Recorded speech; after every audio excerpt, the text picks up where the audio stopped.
கை நழுவி கீழே விழுந்துருச்சு. நீ என்ன பண்ற பிரீத்தி? என் மேல பட்டிருந்ததுன்னா கவனமா வேலை செய்ய பிரீத்தி. நல்ல கூர்மையான கத்தி உன் கையில இருக்கும்போது ஞாபகம் மறதியா? ஒருவேளை நீ மறந்து போய் யாரையாவது குத்திட்டேன்னா என்ன ஆகும்? யோசிச்சு பாரு.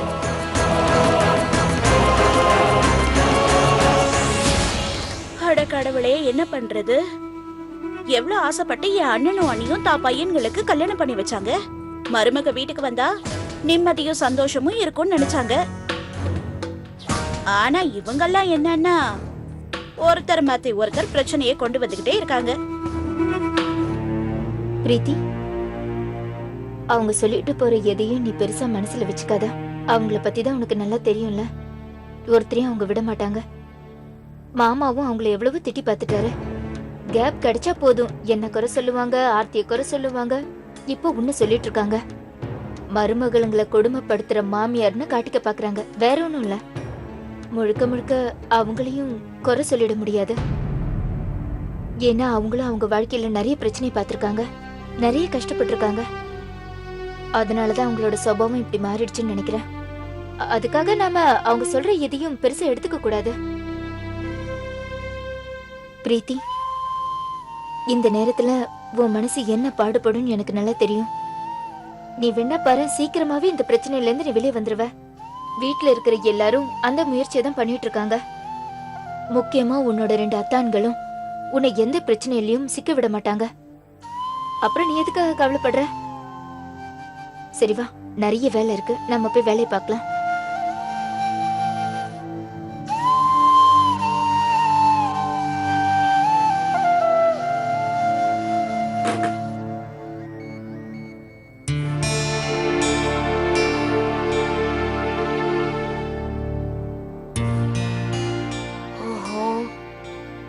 அம்மாவோட போனை கொடுக்க மறந்துட்டேனே. ஹலோ ஹலோ அம்மா. அம்மா அம்மா, நான் நல்லதா இருக்கேம்மா. என்னை பத்தி நீங்க கவலைப்படாதீங்க. எனக்கு என்ன தோணுதுன்னா, கொஞ்ச நாளைக்கு நான் உங்களை விட்டு விலகி இருக்கலான்னு இருக்கேம்மா. நான் விலகி இருக்கிறது தான் எல்லாருக்கும் நல்லது. ஏன்னா ஏன்னா இந்த விஷயம் ஆர்த்திக்கு தெரிஞ்சதுன்னா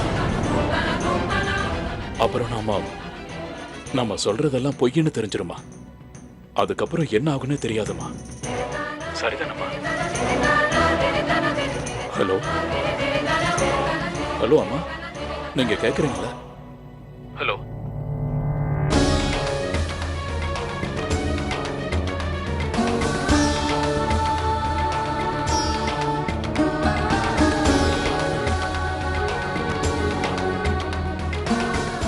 பிரசாந்த் எந்த பொய்ய பத்தி என்கிட்ட பேசினார்? இப்ப அப்படின்னா அம்மாவும் பிரசாந்தும் என்கிட்ட ஏதோ விஷயத்த மறைக்கிறாங்க. அங்க அங்க என்ன நடக்குது? ஆர்த்தி, நானும் அதை தெரிஞ்சுக்கதான் இங்க வந்தேன். இங்க என்ன நடக்குது?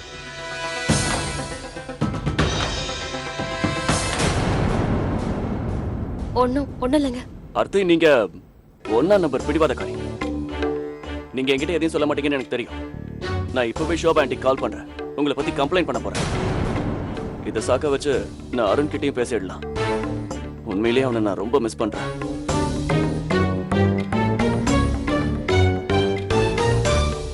என்னங்க, 11 மணி ஆயிடுச்சு.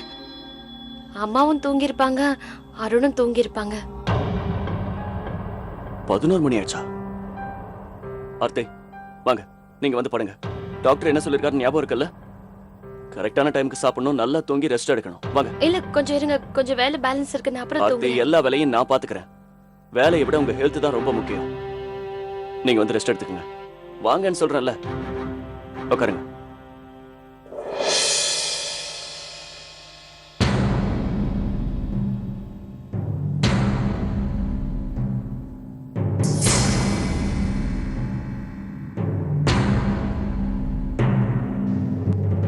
ஆர்த்தி, போன்ல நீங்க யாரோட பேசிட்டு இருந்தீங்க? ஏன் இவ்வளவு ஸ்ட்ரெஸ் ஆனீங்க?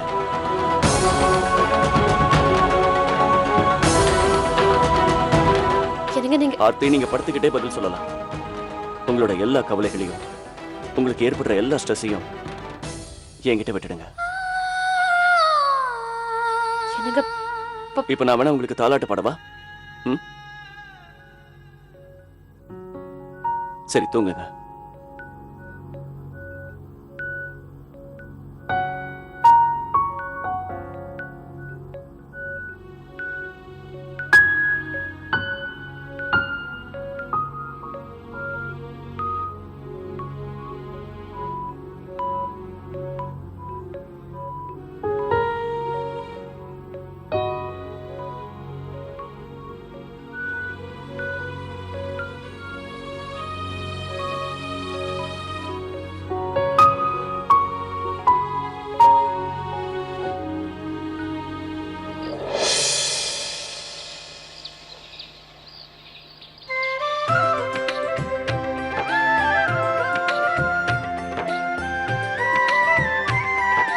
விஜி,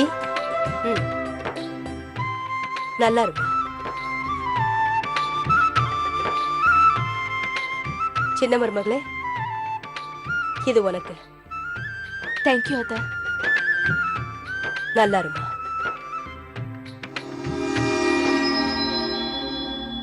இந்த குடும்பத்துக்கு வந்த மருமகளுங்க எல்லாரும் பார்க்கறதுக்கு ஒரு ராணி மாதிரி இருக்கணும்.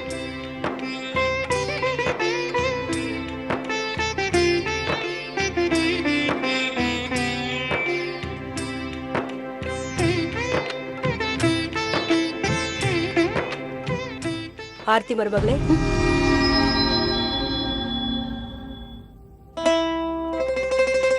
இந்தா.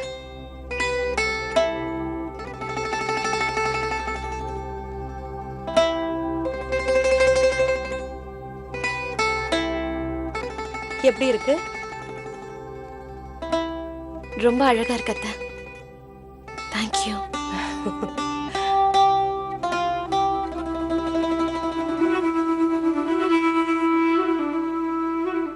இத்தனை வருஷமா அந்த நகையெல்லாம் என்கிட்ட தான் வரும்னு நினைச்சுக்கிட்டு இருந்தேன். ஆனா இந்த அண்ணி அது அவங்களோட செல்ல மருமக என்னோட எதிரிக்கு கொடுத்துட்டாங்களே. இதை மட்டும் நீ போட்டுக்கிட்டீன்னா ராஜேஷ் உன்னை தவிர வேற யாரையும் பார்க்க மாட்டான். அதுக்காக தான் இதை ஆசைப்பட்டு வாங்கிட்டு வந்த. இது நீ போட்டுக்கிட்டா ரொம்ப நல்லா இருக்கும். இருக்கட்டும் இருக்கட்டும் இருக்கட்டுமா, பரவாயில்ல. அத்தை, நான் வந்து உங்ககிட்ட ஒரு விஷயம் கேட்கணும். ஆ, என்னன்னு கேளு. அது வந்து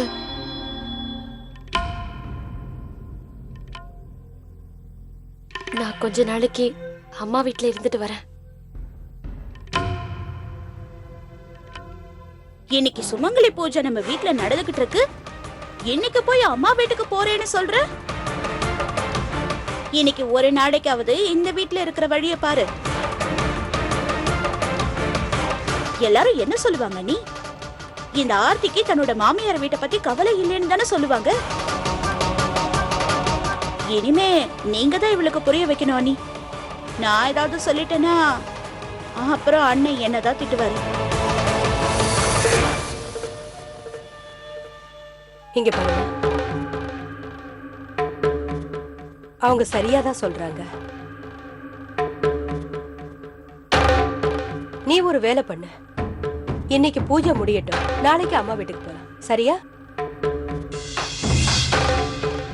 எனக்கு என்ன தோணுதுன்னா, கொஞ்ச நாளைக்கு நான் உங்களை விட்டு விலகி இருக்கலான்னு இருக்கமா. நான் விலகி இருக்கிறது தான் எல்லாருக்கும் நல்லது. இந்த விஷயம் ஆர்த்திக்கு தெரிஞ்சதுன்னா நம்ம சொல்றதெல்லாம் பொய்ன்னு தெரிஞ்சிடுமா. அதுக்கப்புறம் என்ன ஆகுன்னு தெரியாதுமா. சரிதானா மருமகளே? அத்தை, சரிங்க அத்தை.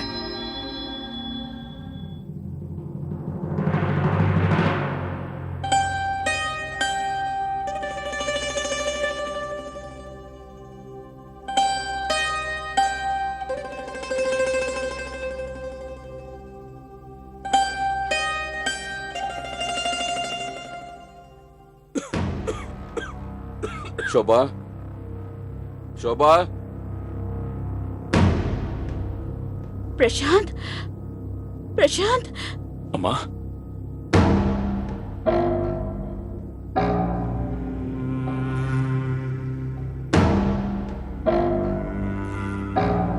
நீ எங்க போன? ராத்திரி பூரா எங்க இருந்த? உன்னை காணாம நான் எப்படி தவிச்சு போட்டேன் தெரியுமா? என் மனசுல என்னென்னலாமோ பயம் வந்துருச்சு. ஆனா நீ என்னடா? அம்மா, நான் அதுக்காக தான் உங்க செல்போனுக்கு ஃபோன் பண்ணி சொன்னேன். நான் நைட்டு வீட்டுக்கு வரமாட்டேன்னு சொல்றதுக்காக. ஆனா நீங்க தான் நான் கேட்டதுக்கு பதில் சொல்லாம அமைதியா இருந்தீங்க. நான் மட்டும் ஹலோ ஹலோன்னு சொல்லிட்டே இருந்தேன். அடடா, நீ எனக்கு ஃபோன் பண்ணிருக்கலாம்லப்பா. அருணை ஹாஸ்பிட்டலுக்கு கூட்டிட்டு போற வழியில ஷோபா போனை எங்க விட்டானே தெரியல. நீ ரொம்ப டயர்டா இருக்க. ஷோபா, நீ போய் சமையல் பண்ணு. பாவம் பிரசாந்த் பசியோட இருக்கான் போல இருக்க. சீக்கிரம் சமைச்சு கொண்டு வாயேன். சரி, நான் இப்பவே.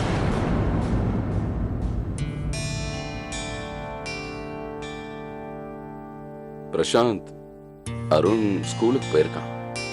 ஓ, ஸ்கூலுக்கு போயிருக்கான்ல? நான் இத அவனுக்காக வாங்கிட்டு வந்திருக்கேன். இத பார்த்தா சந்தோஷப்படுவான்ல? அவன் ஸ்கூல்ல இருந்து வந்த உடனே இதை நான் கொடுக்கணும்.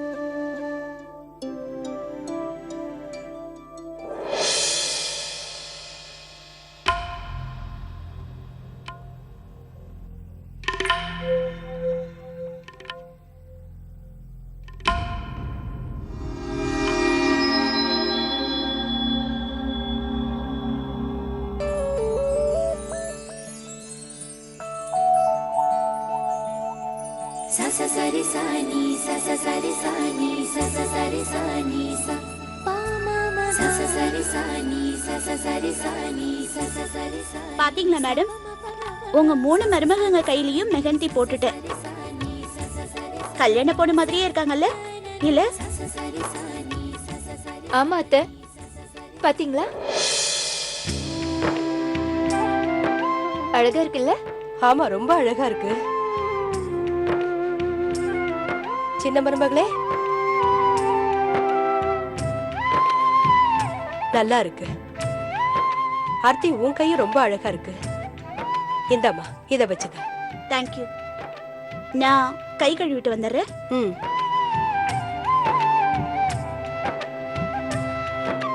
எல்லாரும் உண்மையதான் சொல்றாங்க.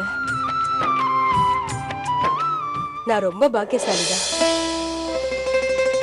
ஏன்னா உங்கள மாதிரி அழகான அறிவான மருமகளுங்க எனக்கு கிடைச்சிருக்காங்க. சந்தோஷம்.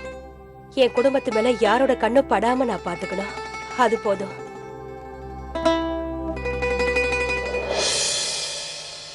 சரி சரி, நான் உங்க எல்லாரையும் ரொம்ப பாராட்டிட்டேன். சீக்கிரம் எழுந்துருங்க, நிறைய வேலை பாக்கி இருக்கு. இன்னைக்கு சாயந்தரம் சுமங்கலி பூஜை இருக்கு இல்லையா? அதுக்குள்ள நாம குழந்தைகளையும் ரெடி பண்ணி ஆகணும் இல்லையா? அதோட மெஹந்தியும் கவனமா பாத்துக்கோங்க. அது கொஞ்சம் கூட அழிஞ்சிடக்கூடாது. சரியா?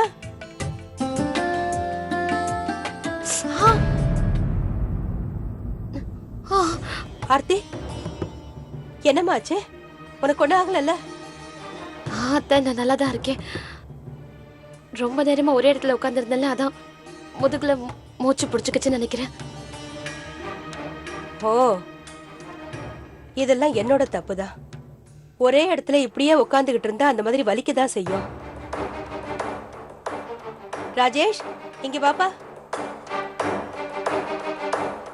இங்க பாருப்பா, ஆர்த்தியால எழுந்து நடக்க முடியாது. ரூமுக்கு இவ்வளவு கொஞ்சம் தூக்கிட்டு போயிடு. எல்லார் கையிலயும் மெஹந்தி போட்டிருக்காங்க, அது கலையக்கூடாது.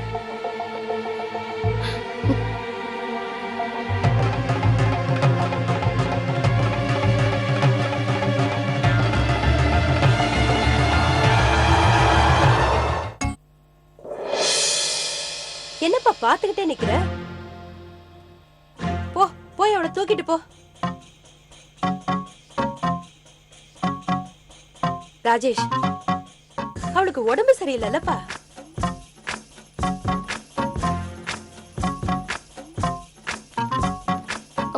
பரவாயில்ல, நான் நல்லா தான் இருக்கேன். நானே போயிடுவேன்.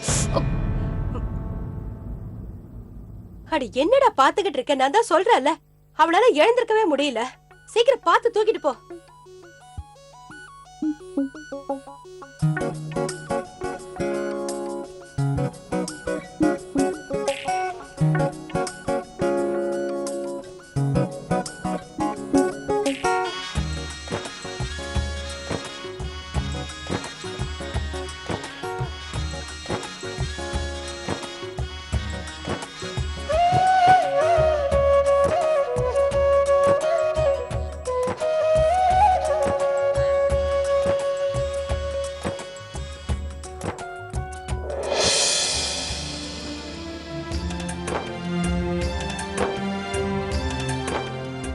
ரெண்டு பேரும் ஜோடி பொருத்தம் எவ்வளவு நல்லா இருக்கு.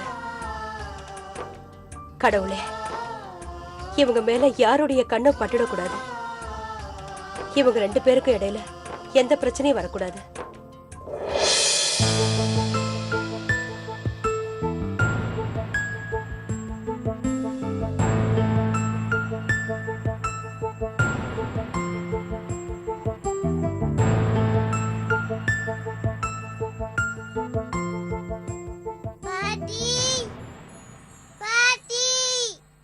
வந்துட்டா.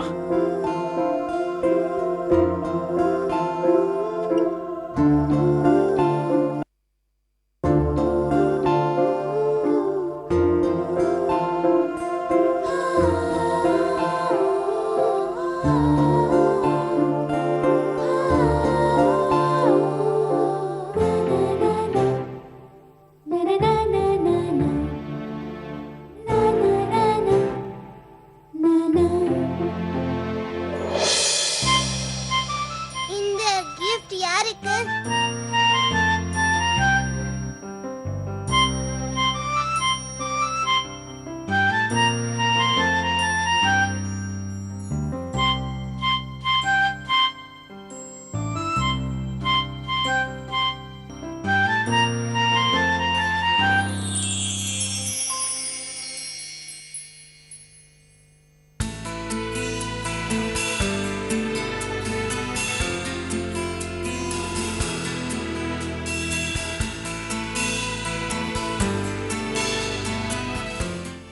Wow! இங்க பாருங்களேன் தாத்தா, ஏரோப்ளேன். எவ்வளவு நாளா இந்த ஏரோப்ளேனை வாங்கணும்னு நினைச்சேன் தெரியுமா? என்னோட அப்பா தானே இதை வாங்கிட்டு வந்தாரு. Thank you, pa. I love you.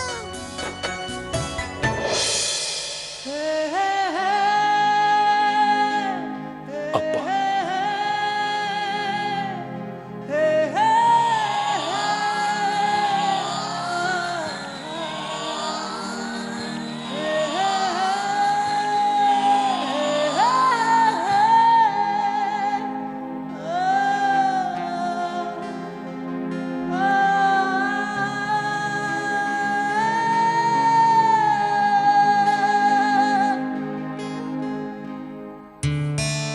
ரொம்ப சந்தோஷமா இருக்கான்லப்பா.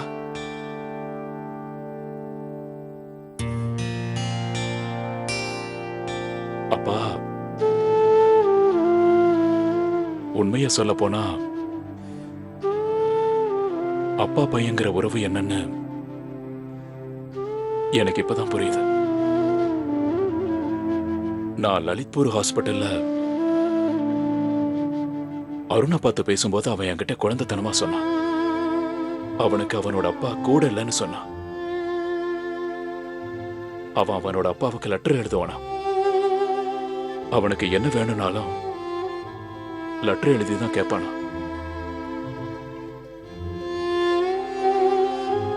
இது என் விதியோட விளையாட்டுன்னு சொல்றதா இல்ல என்னோட தப்புக்கு தண்டனைன்னு சொல்றதா? இன்னைக்கு என்னோட பையனையே இப்படி ஒளிஞ்சு மறைஞ்சு பார்க்க வேண்டிய நிலைமை எனக்கு வந்துருச்சாப்பா.